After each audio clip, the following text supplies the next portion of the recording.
CBN, Show da Notícia.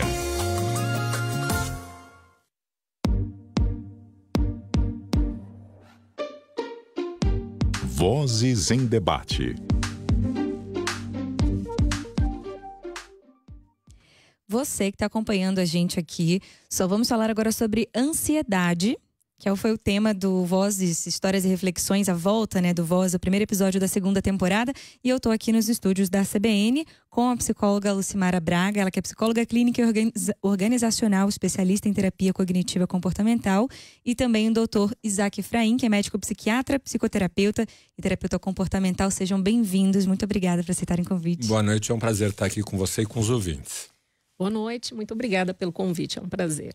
Então vamos começar perguntando direto o que é a ansiedade. A gente falou muito sobre ela no episódio, mas para quem ainda não ouviu, o que significa uma pessoa ter um transtorno de ansiedade? O problema da ansiedade começa fundamentalmente pelo fato que o sistema nervoso central do ser humano se excita perante os estímulos.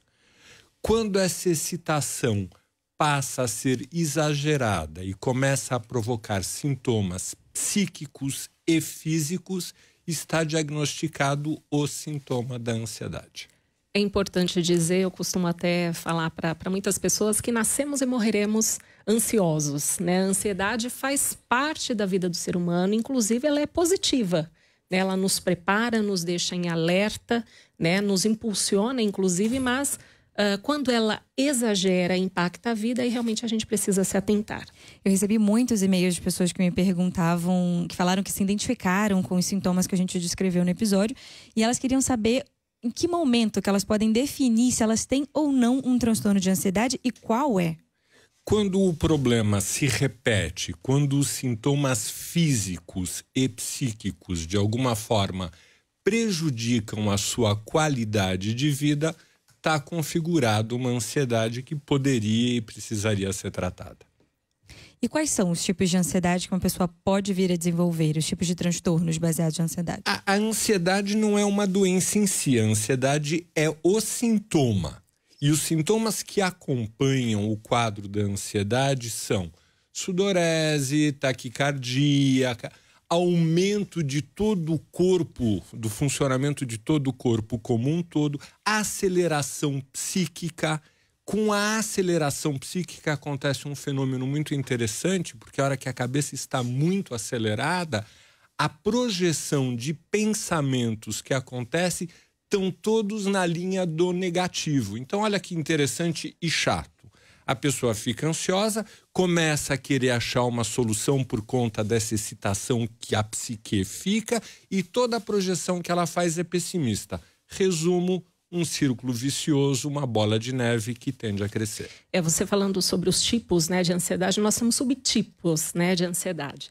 Ansiedade social, que é aquela pessoa que fica muito preocupada, ela caracteriza-se pela preocupação do julgamento do outro, ou seja, quando ela tem que se expor.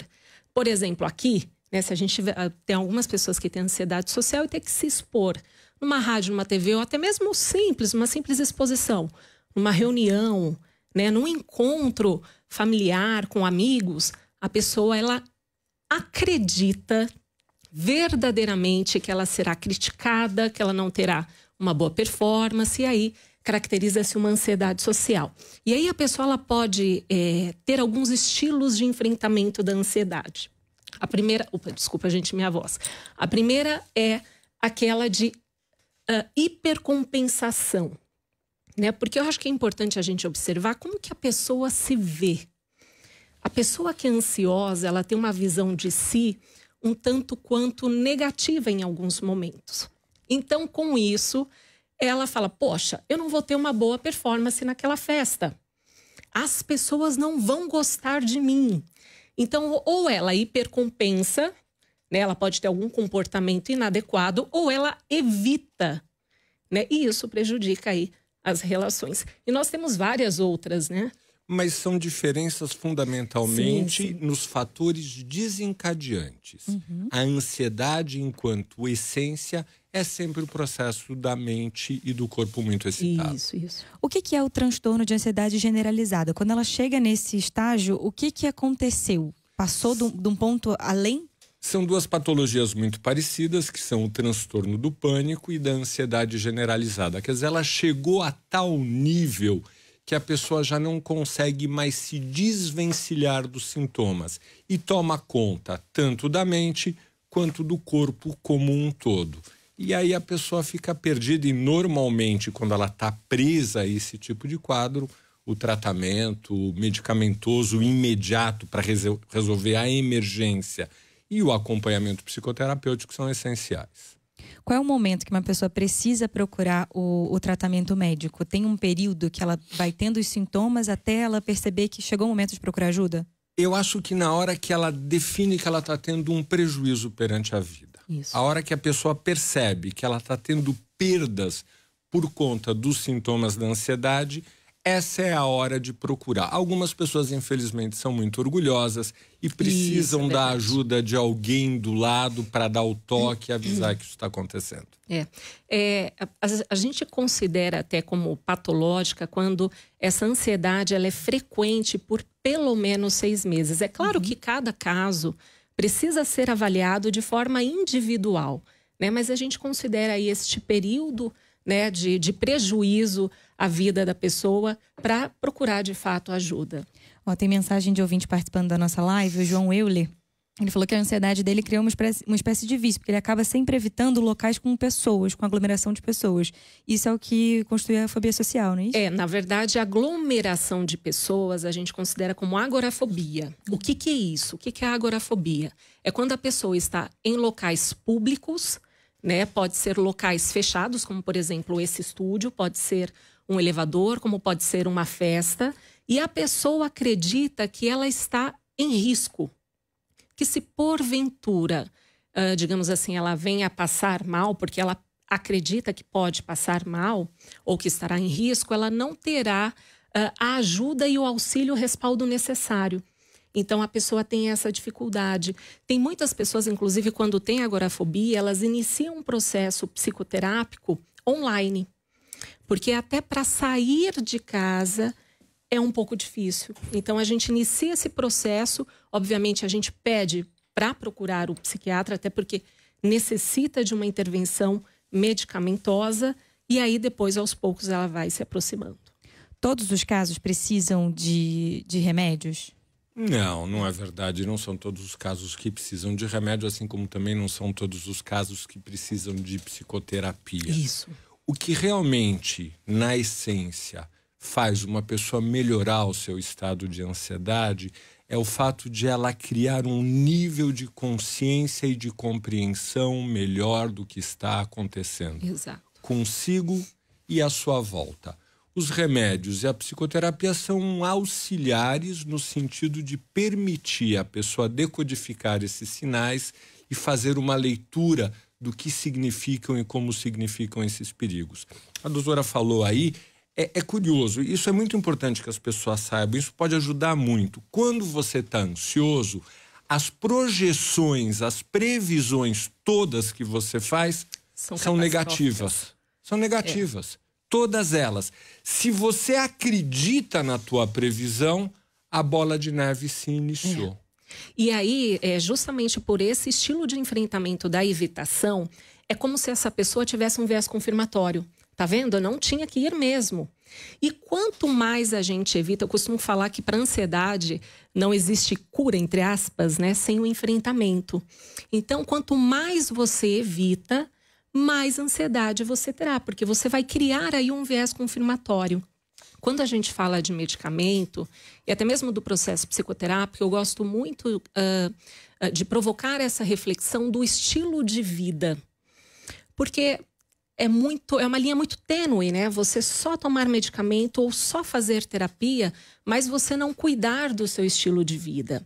Hoje a gente percebe as corporações, as empresas cobrando cada vez mais uma alta performance, né? As pessoas também, consequentemente, acabam se cobrando essa produtividade, essa entrega, principalmente considerando aí a competitividade, né? E aí é importante olhar o estilo de vida. A OMS preconiza que a gente pratique atividade física por pelo menos 150 minutos por semana, né? Porque isso realmente a gente vai liberar uma série de hormônios, né, de neurotransmissores de bem-estar. Então, com isso, você pode diminuir a ansiedade. Então, são 3 dias na semana, 50 minutos. É claro que quando a ansiedade já está instalada, a gente precisa aumentar um pouquinho mais. E o estilo de vida como um todo, né? Então, será que essa pessoa se planeja? Como que é a rotina dela? Porque a gente ouve muito, né, doutor, do tempo. Eu queria fazer uma estruturação um pouco diferente. A gente está fazendo um serviço de serviço público, não é? Se a gente fica adquirindo muito padrão de como a gente deve ser, como a gente tem que ser, como tem que ser o nosso comportamento, a nossa ansiedade não está diminuindo. Sim. Ela está aumentando. Que a gente começa a se comparar. Quando você estabelece um objetivo, uma meta, quando você tem um desejo e se apega a ele, o fato de você ter que alcançar uma coisa que vai além não diminui a ansiedade, aumenta ela. E o processo de cobrança, ele é respaldado pela sociedade externa, mas ele acontece fundamentalmente internamente. A mente cria uma ilusão, e uma ilusão terrível, que se eu chegar num determinado patamar ou num determinado topo, eu vou ser brindado com poder ou segurança. À medida que eu vou atrás desse padrão de segurança ou de poder, o que acaba acontecendo é exatamente ao contrário. Eu vivo uma conta de menos, não dá para mostrar para o pessoal, mas o meu objetivo está aqui em cima, no 30 da régua, o meu desempenho está aqui no 10, e esses 20 aqui viram ansiedade e viram depressão.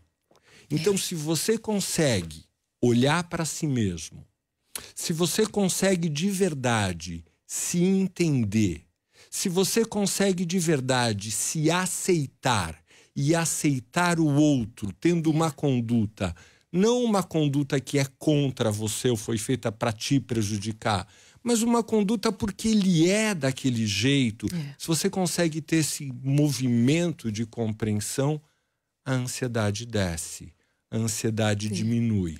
O que faz de verdade, não a ansiedade desaparecer, não enquanto estrutura, mas momentaneamente, é o fato de você ter a capacidade de aceitar e compreender. Teve mensagem de um ouvinte que escreveu pra gente, foi o Celso Luiz Galo. Ele perguntou o seguinte, falando ainda das atividades físicas: é melhor dormir 7 horas por dia e não praticar atividade física, ou acordar 1 hora mais cedo, dormindo 6 horas diárias e caminhar? Porque eu penso nesse dilema faz um tempo. A caminhada diária seria benéfica, mas iria sacrificar 1 hora do meu sono, que para mim é muito bom. Então não tem muito uma fórmula perfeita. Já imaginou se ele é uma pessoa que tem o hábito de dormir demais, tem a necessidade de dormir demais? A gente vai piorar o quadro dele se estabelecer um padrão ideal. É porque a pessoa precisa aí de pelo menos, né, entre 6 e 9 horas, né, de sono. Então, quanto mais a gente priva esse sono, a gente... invariavelmente, inevitavelmente, isso vai refletir no humor. A pessoa pode ficar mais irritadiça, a produtividade cai, né? Todas as atividades, elas ajudam de alguma maneira, mas o que vai ajudar de verdade, eu não estou jogando conversa fora ou fosforilando, é o ato de você poder fazer a mudança interna. É de você de verdade entender. Então, de repente... Por que eu fico ansioso na véspera da prova? Eu fico ansioso na véspera da prova porque eu quero ir muito bem, porque eu quero mostrar que eu vou melhor do que as minhas amigas. Por isso eu fico ansioso.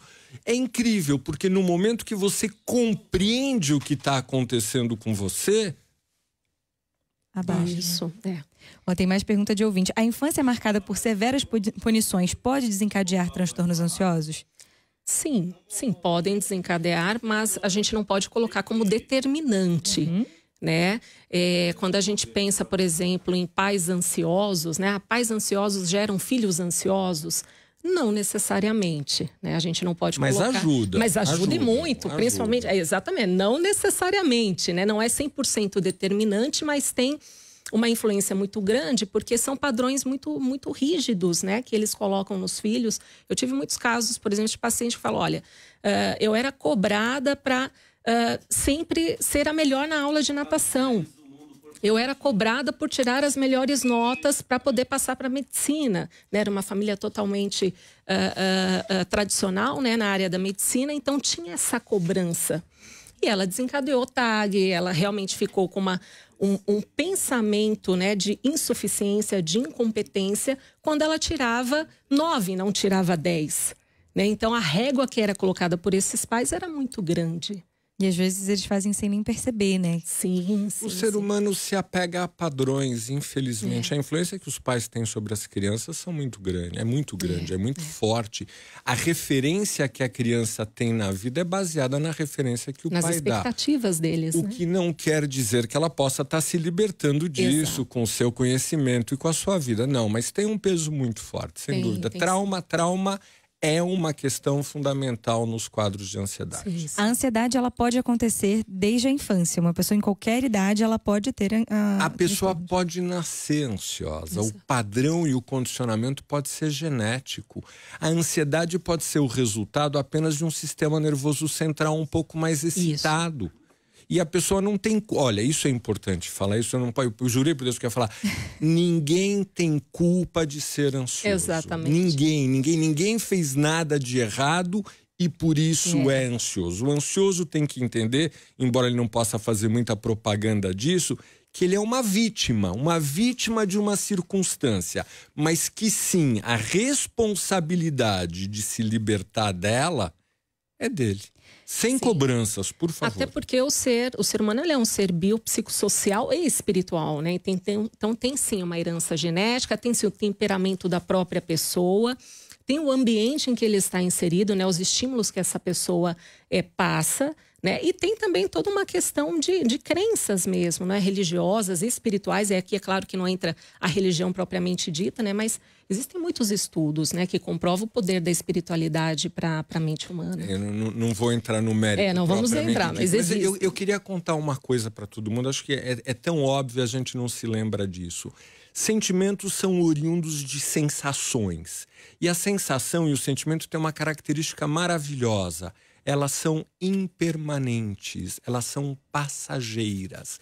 Quem atrapalha e faz o sentimento ficar mais de uma forma prejudicial é o próprio pensamento da pessoa. Se eu brigo porque eu estou tendo alguma coisa, porque eu estou sentindo alguma coisa, é líquido e certo que esse sentimento vai ficar mais tempo. Se eu aceito o sentimento, se eu observo ele, eu vou perceber, sem precisar fazer nada. É muito louco, porque aí você não faz nada. Fala, eu estou... Identifica, lógico, que é super fundamental. Eu estou ansioso, coisa e tal. E ele lentamente vai desaparecendo. Quadros onde a questão toda está muito arraigada e muito presa, aí sim a ajuda médica, a ajuda de medicação é essencial. Sim. Tem uma mensagem da Daniele Carmassi, que está acompanhando a gente também pela live. Ela pergunta o seguinte: o que fazer para os filhos não desenvolverem transtornos de ansiedade? É possível impedir? Primeira coisa, não fique ansiosa porque o seu filho vai ficar ansioso. Vai ser o primeiro passo para você estar aumentando a ansiedade dele. É verdade, é isso aí. Tem gente perguntando também, o Ednelson Queiroz, ele pergunta se a meditação realmente ajuda a prevenir e a enfrentar a ansiedade. Agora eu vou falar de boca cheia, total e completamente.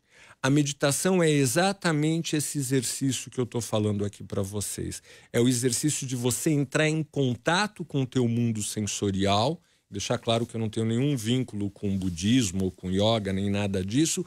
E à medida que você vai percebendo e sendo educado para fazer a leitura desse teu mundo sensorial, você vai, como eu falei agora há pouco, ele naturalmente vai indo embora. A respiração é muito importante, né? Porque o ansioso, ele tem uma respiração ofegante, né? Então, principalmente no consultório, obviamente a gente não ensina a meditar, mas a gente ensina a respiração diafragmática, né? Técnicas de relaxamento que ajudam bastante esse paciente, né? Então, é importante sim a meditação e é importante sim a respiração, né? Controlar a respiração. Tem mais pergunta de ouvinte, a Ieda Ribeiro. Como saber quando a gente precisa da ajuda médica? Existe um nível de ansiedade que é considerado normal? Olha, é o que eu defini já 2 vezes, né? A própria pessoa tem que ter a consciência de que ela está tendo a vida dela prejudicada. Esse é o grande sintoma. E é meio claro, o grande problema é que algumas pessoas têm o processo de negação. Isso. E psicólogos e psiquiatras, embora hoje muito menos, têm que viver com estigma de que eu não sou louco, então eu não quero ir no psiquiatra, eu não quero ir no psicólogo. É verdade. Então a pessoa, e não é de propósito também, ela também não tem culpa disso, mas ela entra num processo de negação. Isso. E aí a coisa vai agravando. Ela começa a trazer muitas justificativas, né? Ah, mas aconteceu isso por conta de terceiros, ou na verdade aconteceu de outra forma. Então ela começa a trazer justificativas para esta ansiedade, né? Mas ela reage desse jeito porque no fundo ela está se sentindo culpada. Exato. E aí a frase o sentimento de fracasso, né, que a pessoa pode ter. E aí a frase é do Homer Simpson, né? A culpa é minha e eu boto ela em quem eu quiser. Então a pessoa vai distribuindo a culpa, ela vai seguindo à sua volta. O Nelson perguntou pra gente o seguinte: o medicamento em uso prolongado pode trazer alguma dependência? Olha, toda medicação psiquiátrica, toda. Alguns médicos dizem que não, que antidepressivos não. Eu boto aqui minha cara para bater. Toda medicação psiquiátrica provoca dependência física. O que quer dizer isso? Na hora que você retira a medicação, se produzem alguns tipos de sintomas. De uma maneira geral, são sintomas leves e facilmente administráveis por um médico competente que está acostumado a lidar com a medicação. Mas não importa, as pessoas botam o grande jeito de dizer eu não quero tomar remédio. Doutor, eu estou com medo que me dê dependência. Eu falei, mas e se melhorar a tua qualidade de vida? Você prefere ficar ruim? Então tá bom. Teve muita gente que me escreveu falando que teve dificuldades em identificar os sintomas e procurar ajuda, principalmente porque muita gente fala que é frescura. Como que o tratamento da pessoa pode ser afetado também pelo entorno dela, pelos amigos, pelos familiares que enxergam a questão da ansiedade ainda como muita gente fala que é mimimi? Dentro dessa tua visão, Gabriela, as pessoas que estão em volta e dizem que é frescura aumentam o grau de ansiedade da pessoa. Por quê? Porque ela se sente inadequada, fresquinha, mimada e errada. Quando, na verdade, ela está com uma síndrome que tem características, tem sintomas claros. Eu posso falar eles? Não. Pode falar. Taquicardia, sudorese. Fala um pouco. Tremor, né, nas Tremores, mãos, dor no estômago. Todo o trato intestinal sofre alteração. É engraçado porque algumas pessoas soltam. Posso falar? Não? E outras prendem. A famosa caganeira, né? O pessoal fala, tá com medo. Ou aquela vontade de ir no banheiro para fazer xixi também, né? Algumas outras não, algumas prendem o intestino. Algumas pessoas comem compulsivamente. Outras pessoas, tem alguém que levantou a mão aqui. Outras pessoas ficam totalmente incapazes de comer. Então, às vezes dá um pouco dessa confusão, porque depende de pessoa. Psiquicamente, são sempre os mesmos pensamentos. É a aceleração do pensamento, é o processo de um pensamento muito excitado. Posso explicar por quê? Primeiro, porque o cérebro está naturalmente excitado. E segundo, porque a mente está querendo uma previsão do que vai... Quer uma controlar, certeza. Né? Quer controlar tudo. Quer a sensação de controle. Quer ter essa sensação de controlar o futuro, né?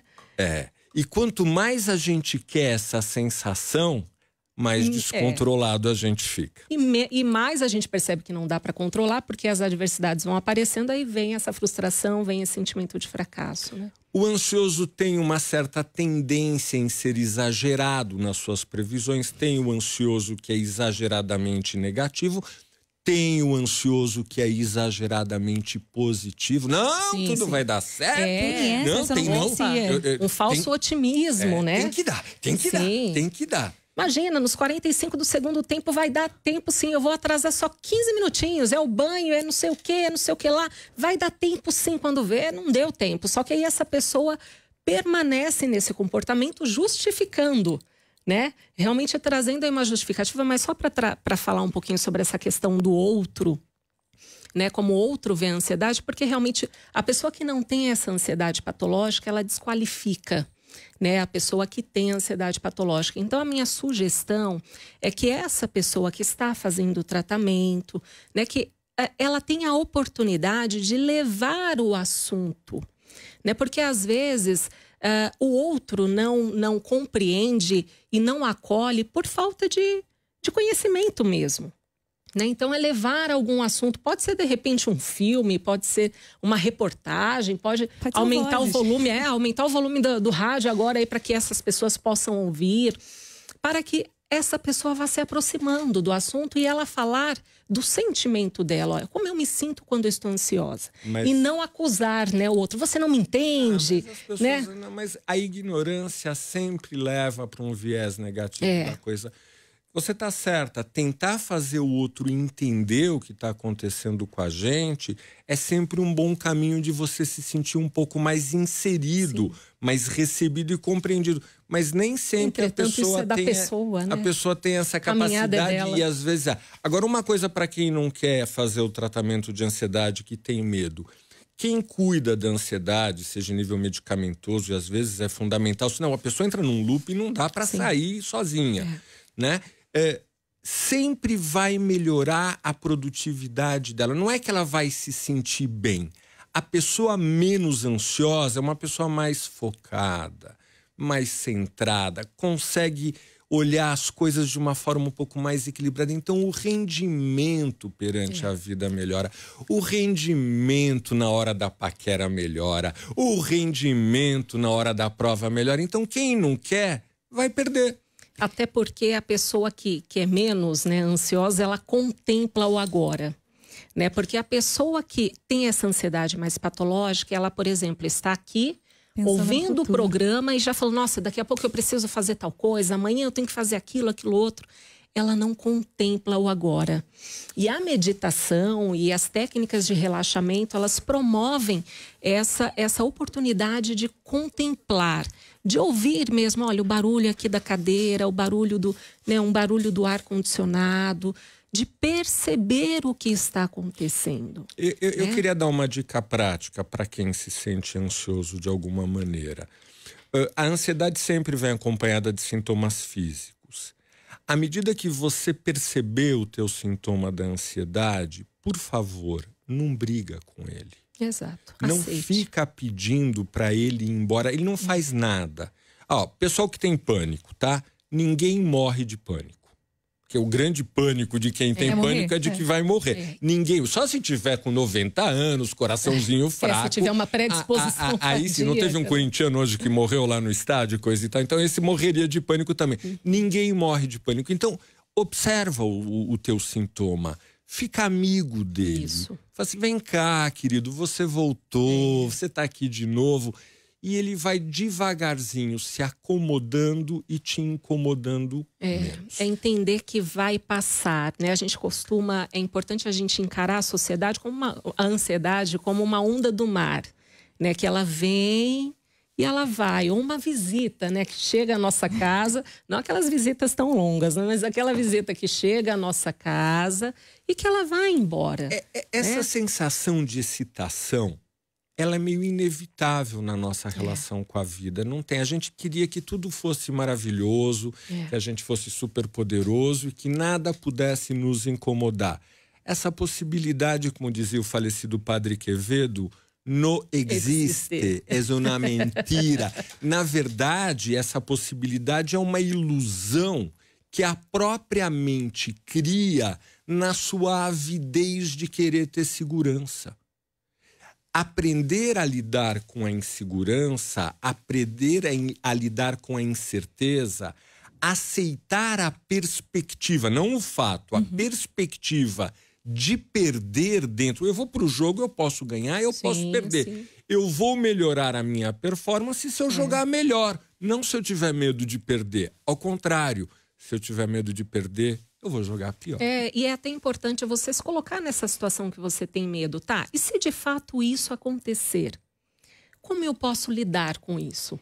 Mas né? aí a mente Pensar um pouquinho sobre isso. Aí a mente é muito traiçoeira. Ela dá um nó na cabeça da pessoa. Ela arruma. Ela vai catastrofizar mais, né? Mas é importante a gente pensar sobre isso, né? Como que eu posso lidar? Qual a melhor forma de enfrentar? A gente vai para o Repórter CBN e aí a gente volta e continua falando sobre esse assunto. Passou rapidinho. Repórter CBN.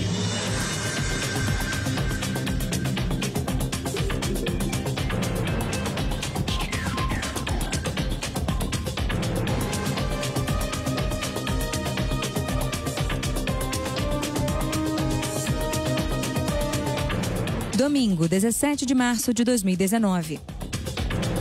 Cerca de 100 pessoas se reuniram em frente à Casa Branca, nos Estados Unidos, para protestar contra o presidente Jair Bolsonaro. Ele chegou hoje ao país para uma visita de 3 dias, que inclui uma reunião com o presidente americano Donald Trump.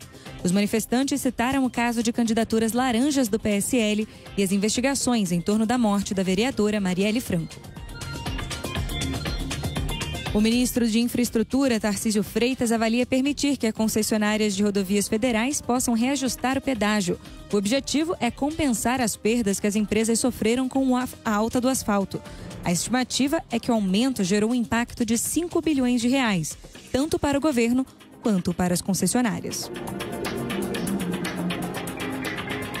O homem que foi preso com 117 fuzis em uma casa no Rio de Janeiro precisou de atendimento neste sábado no complexo penitenciário de Bangu. Ele teve uma crise de ansiedade. Os fuzis que estavam na casa de Alexandre Mota de Souza eram de Rony Lessa, apontado como o homem que atirou contra a vereadora Marielle Franco e o motorista Anderson Gomes. Uma cerimônia de entrega de moradias do Minha Casa Minha Vida reuniu representantes do MTST e do governo Jair Bolsonaro. Foram inaugurados 2 condomínios do programa em um terreno que havia sido ocupado pelo movimento em Santo André, no ABC Paulista. O coordenador do MTST, Guilherme Boulos, e o secretário nacional de Habitação, Celso Matsuda, dividiram o mesmo palco e minimizaram as divergências políticas. O governo Bolsonaro prometeu entregar mais de 100 mil casas ainda neste ano. No horário de Brasília, 8h37. Repórter CBN. As principais notícias do dia a cada meia hora.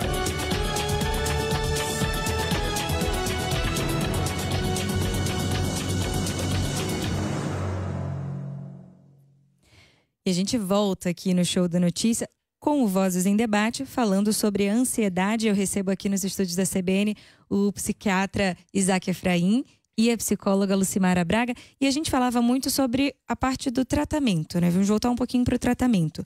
Como que ele pode ser feito com psiquiatria e com a psicologia?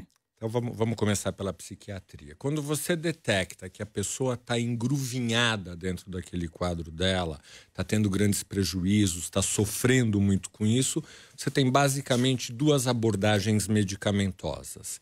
A abordagem medicamentosa com antidepressivo, que é o que vai mais na base. O antidepressivo ele tem tanto uma ação ansiolítica, quando ele tem uma ação estabilizadora. Ele melhora o humor da pessoa, as projeções começam a ficar um pouco mais positivas, porque tudo que acontece no comportamento tem uma química correspondente. Só que os antidepressivos têm alguns problemas. Um problema chato é que ele demora mais ou menos 15, 20 dias para fazer efeito. Então, se o quadro está grave, se você está tratando de um quadro de pânico, você também entra com medicações tranquilizantes, com benzodiazepínicos, que tem o único objetivo de sedar mesmo o paciente, de diminuir a atividade neuronal. Então, você entra com antidepressivo, nos primeiros 15 dias, entra junto com um benzodiazepínico, com um tranquilizante, e você em 3 semanas, via de regra, você tem uma melhora sintomática do quadro, né? Mais ou menos de uns 30% a 40%, feito de algumas pequenas recaídas, dependendo do grau do quadro. Às vezes as recaídas são grandes. Esse é o tratamento medicamentoso primeiro que a gente faz ao constatar um quadro de pânico, ao constatar um quadro de ansiedade generalizada. Alguns outros tipos de ansiedade, como toque, fobias específicas, recebem algum tipo de abordagem diferente. E na psicologia? Acho que até é bacana falar que esse tratamento medicamentoso, o tempo mínimo é de 6 meses, né? É importante até às vezes os pacientes entenderem que em alguns casos tempo. Então que é um tempo, é um tratamento longo, né, doutor? Não dá para querer melhorar da noite pro dia, porque às vezes o paciente fica mais ansioso, né? Exato, não e o paciente pensa que ao tomar o medicamento ele vai resolver em 2 meses, em 3 meses, então mas pode melhorar. Sintomas. O paciente que acaba abandonando a parte medicamentosa antes ou não cria uma estrutura psíquica, como a gente estava falando, para lidar, vai ter recaída. Vai ter recaída. Quando eu me formei lá no milênio passado, a gente tinha a depressão como uma doença benigna e de fácil tratamento. Engraçado isso daí. Hoje a depressão e a ansiedade são vistas como doenças crônicas que facilmente recidivam. Então, levar o tratamento a sério é fundamental. A OMS disse até que a depressão pode vir a ser a doença mais incapacitante no próximo ano. Já é, né? Já é, na verdade, né? E principalmente porque a depressão é uma comorbidade da ansiedade, né? Desses transtornos Pode de ser ansiedade. causa, pode ser consequência e pode vir em paralelo. E agora, do ponto de vista psicoterápico, especificamente da terapia cognitiva comportamental, a gente trabalha todos os pensamentos, sentimentos, emoções e comportamento, né? Porque não dá para a gente só olhar para sentimentos e pensamentos, porque a pessoa dá uma resposta para isso. Então, a gente precisa fazer todo um processo de reestruturação cognitiva, né, que é feito. A pessoa precisa entender os gatilhos dessa ansiedade, aprender a manejar isso e enfrentar de uma forma mais positiva, né? De tal forma que ela consiga controlar. Porque, mais uma vez, né, a ansiedade, ela vem e vai, né? Então, a pessoa precisa aprender a manejar isso, né? É perigoso usar a palavra controlar dentro desse contexto. O que a pessoa precisa aprender com toda essa reforma cognitiva que a gente faz é a soltar mentalmente. Esse é o grande segredo de você estar lidando com a questão. A mente joga um perigo para você. Ok, aprende, a mente joga perigo. Se você for discutir o perigo, ela vai te enrolar e vai inventar outro. Não, esse não tem, mas tem aquele. Como ela interpreta isso. Se você aceitar o perigo, entendendo que é só uma coisa que a tua mente está projetando, aí você começa a melhorar. E aí você tem que fazer o quê? A mente ameaça. Tinha uma coisa que aconteceu. Posso contar? Tinha uma coisa que aconteceu muito comigo. Quem vive de consultório sabe o grande drama que é pro profissional passar pelos meses de janeiro e julho. Porque não tem paciente, é impressionante. Todo mundo melhora dos seus Dezembro quadros. Também já começa, né? E a minha mente, quando chegava, né? Ela pegava e dizia assim, como é que tá fulano? Fala assim, fulano tá muito bem, melhorou bastante. Então, não vai voltar. Tá melhor, vai vir pra quê? Gastar um dinheiro? Você cobra aí esse dinheiro todo que você cobra? Mas tem o ciclano não melhorou nada. Então, não melhorou nada, vai voltar pra quê, seu incompetente? E em 5 minutos, mentira, em 30 segundos, meu consultório tava vazio. Eu demorei só 10 anos, como eu não tenho pressa, né? Eu demorei 10 anos para aprender a lidar com isso. Eu cheguei pra mente e falei, ok, tá bom, então deixa acabar. A hora que acabar, eu vejo o que eu faço. E depois de me condicionar a essa nova estruturação, como a doutora Lucimara falou, a ansiedade em relação às minhas férias pelo menos foi resolvida. Porque a gente começa a ter muitas distorções cognitivas, né? E aí a ideia é justamente a gente questionar, né, essas distorções. Tá, mas... Agora, não, então, de fato, é isso? Eu sou um pouco diferente. Eu tenho a seguinte visão e aceito todas as críticas possíveis. O pensamento é o grande inimigo. Então, se você for buscar a solução pensando, você não vai encontrar. Exato, e a gente precisa aceitar e lidar com isso, né? Soltar. Exato. Tem uma pergunta de um ouvinte nosso, Mohamed, ele mandou o seguinte, que ele ouviu o episódio e ele se identificou também com alguns sintomas que a gente falou sobre o burnout. Aí eu queria que vocês explicassem um pouquinho pra gente o que é o burnout, se ele tem alguma ligação com a ansiedade e como é que a gente faz esse tratamento. É que como a ansiedade está ligada a um processo de excesso de aceleração, e o cérebro e o corpo humano foi feito para... São apenas exemplos simbólicos. Foi feito para girar 8.000 giros por minuto no máximo. Se você começa a girar a 12 ou a 15, o que acontece? Tanto o teu sistema psíquico como o teu sistema físico começa a sofrer um processo de deterioração. Você começa a envelhecer mais rápido. Você começa a ficar num nível de excitação e no burnout você já não consegue mais sair dessa excitação. Se eu coçar a minha orelha aqui, você vai achar que eu estou descobrindo alguma coisa, você precisa fazer alguma coisa. Então, no burnout, você tem um quadro de estresse crônico repetido que simplesmente, né? Como diz o nome em inglês, queima a pessoa. E dá sintoma físico também.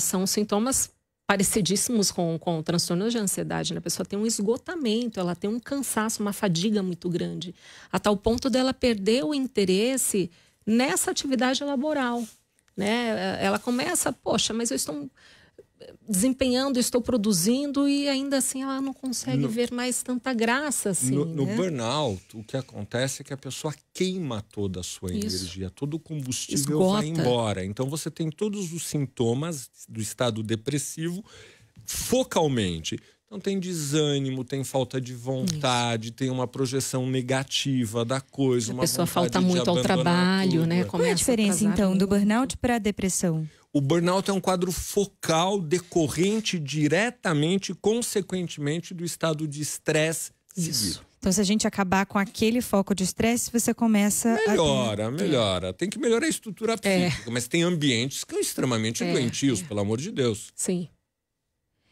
E depois, uma pessoa que, por exemplo, tem ansiedade, essa foi uma pergunta que eu recebi muito. Por que uma pessoa que sofre com ansiedade, ela tem dificuldade em lidar com críticas? Não, todo mundo tem dificuldade de lidar com Todo mundo quer crítica. ser compreendido e validado, né? Todo mundo tem essa necessidade. Mas vamos né? falar, o que quer dizer a crítica? A crítica, a gente faz a leitura que a gente fez alguma coisa errada. Exato. Que a gente está num patamar de exposição. Que se a gente tivesse feito certo, aí a gente estava todo blindado. E é horrível isso daí. Ninguém gosta disso. Vamos convir que não dá. Talvez a gente até tenha que aprender a aceitar, mas o gostar não tem jeito. Ó, a Larissa Cabral mandou uma mensagem aqui pra gente falando o seguinte: eu ouvi o que vocês disseram sobre não deixar se levar pelas distorções, mas o problema acontece quando o coração acelera. E aí você sente coisas físicas e não tem como controlar. O que a gente faz na hora que tá tendo uma crise de ansiedade? Porque ela, por exemplo, falou que estava tendo isso sempre no trem e no metrô. Se tá no nível insuportável, por favor, anda com as SOS. gotinhas de Rivotril lá dentro da tua bolsa e toma 2 ou 3 gotinhas, porque o nível de excitação do neurônio está muito alto. Eu recebi uma mensagem de um ouvinte que pediu para não se identificar, que ele falou que durante as crises, em algumas crises dele, ele chegava a desmaiar. Isso é possível? Sem dúvida, mas lógico.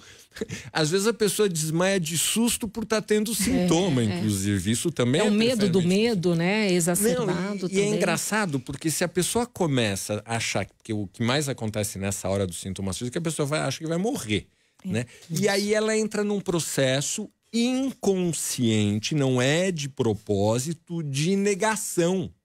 Aí ela desmaia. Não quero ver que eu vou morrer. É o recurso que ela tem, né, para mas não é de propósito, reagir. é totalmente inconsciente. O repertório que ela tem naquele momento. O uso de rede social hoje, os senhores acreditam que pode ser uma coisa que também estimula essa alta rotação? Estimula, sim, estimula, e tem muita troca, e tem muita briga, e tem muita discussão. As redes sociais, é engraçado, por um lado, elas intensificaram muito a troca entre as pessoas. Isso. Tudo bem que é num certo nível, mas... E as pessoas ficam emocionalmente muito alteradas. Sim, a resposta é definitivamente sim. Mas elas não têm culpa. Elas apenas amplificam uma característica humana. Até porque a rede social é um recorte, né? Do que a pessoa quer demonstrar para a sociedade. Então, às vezes a pessoa quer demonstrar uma vida, né?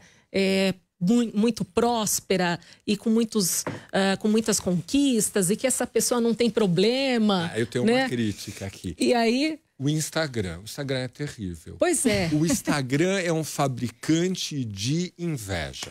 E aí para essa pessoa que já tem todas essas distorções e olha a página do outro lá com a comida no restaurante, sei lá, e são viagens, eu falo, e o que eu faço de bom na minha vida? E a vida tá passando, porque a né? parte lá dos boletos que não foram pagos, as pessoas não postam no Instagram, né?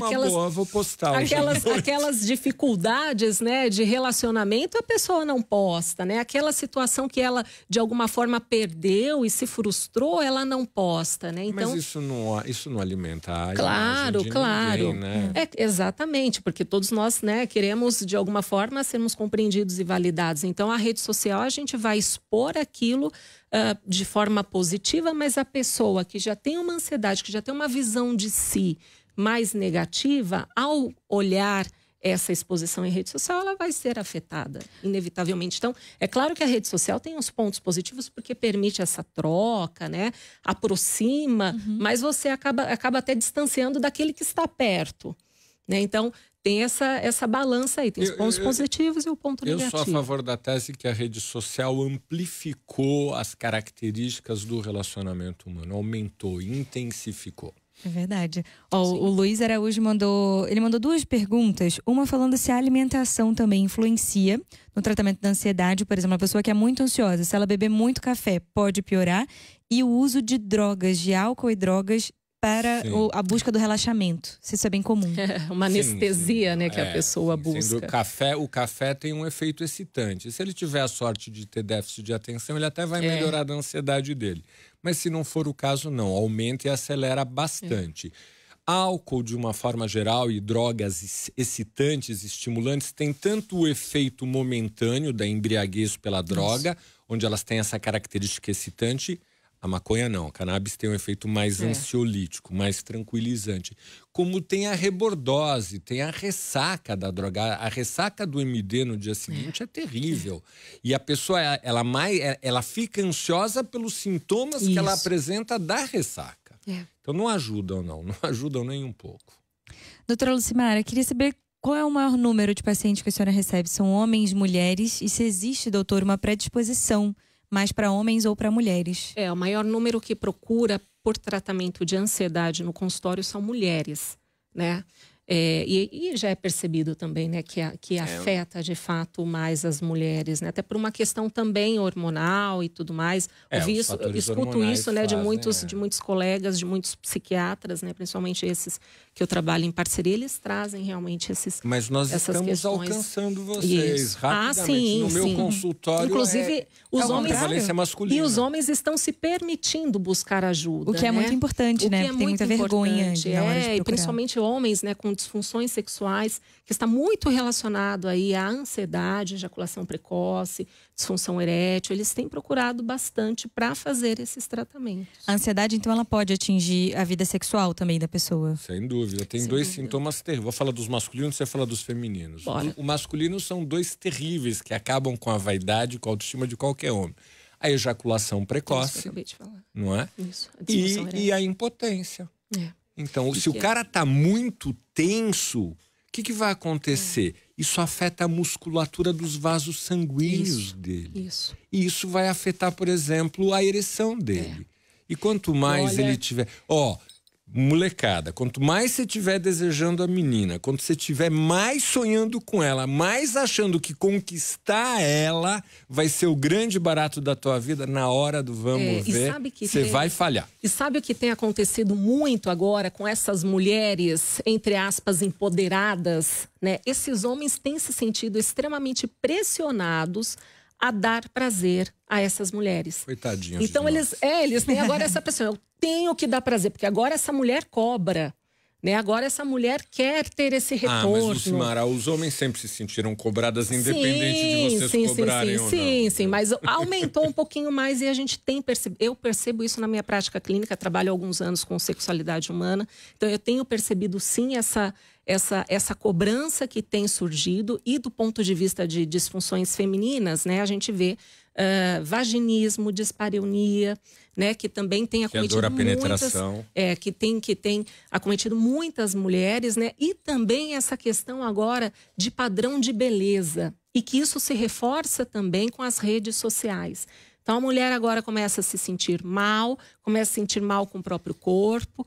Logo, ela começa a ficar ansiosa, ela tem uma percepção extremamente negativa e ela acaba contraindo os músculos, né, vaginais, ou acaba sentindo dor, ou não se lubrifica, e acaba tendo toda essa resposta. E a frigidez, né? Sim. Quem fica cronicamente tenso vai perdendo a capacidade de ter o relaxamento fundamental para poder ser penetrado e para poder estar obtendo orgasmo.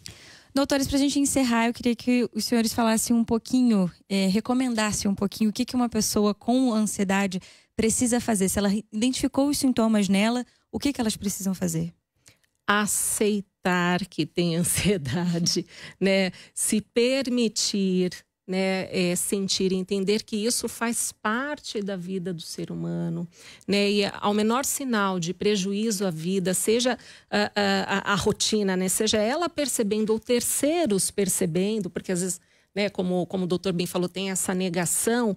Então, ouvir realmente, procurar ajuda, né, especializada. E, é claro, também olhando para os hábitos, né, o estilo de vida também, como essa pessoa tem conduzido aí o seu estilo de vida para poder realmente lidar melhor com isso. E saber que isso não faz dela uma pessoa diferente, Exato. ou uma pessoa menor, ou uma pessoa doente, ou uma pessoa louca.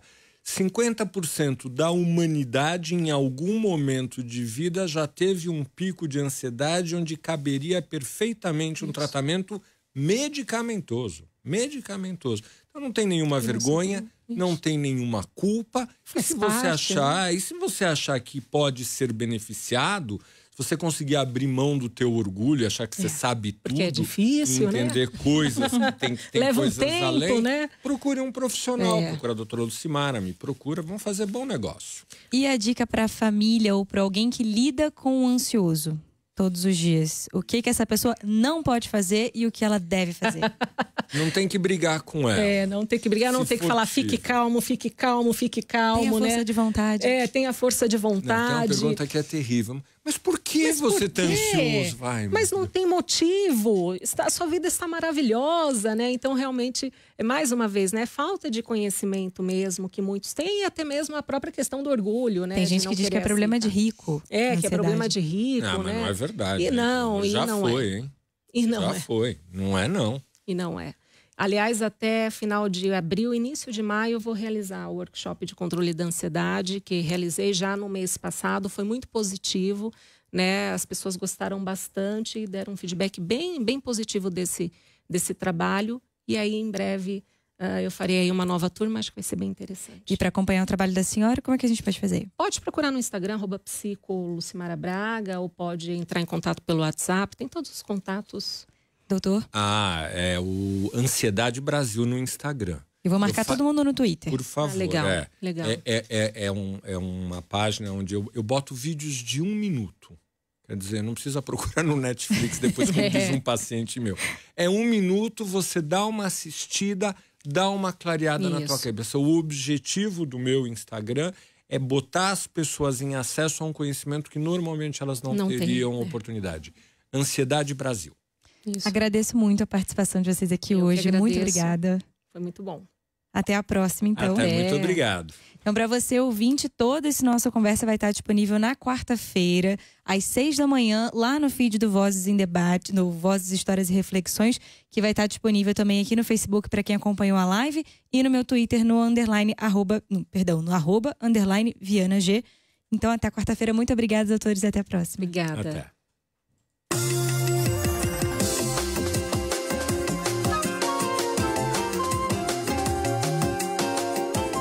E é assim que a gente termina o Show da Notícia deste domingo, dia 17 de março de 2019. Agradeço muito a sua companhia. O programa de hoje, que teve a produção de Camila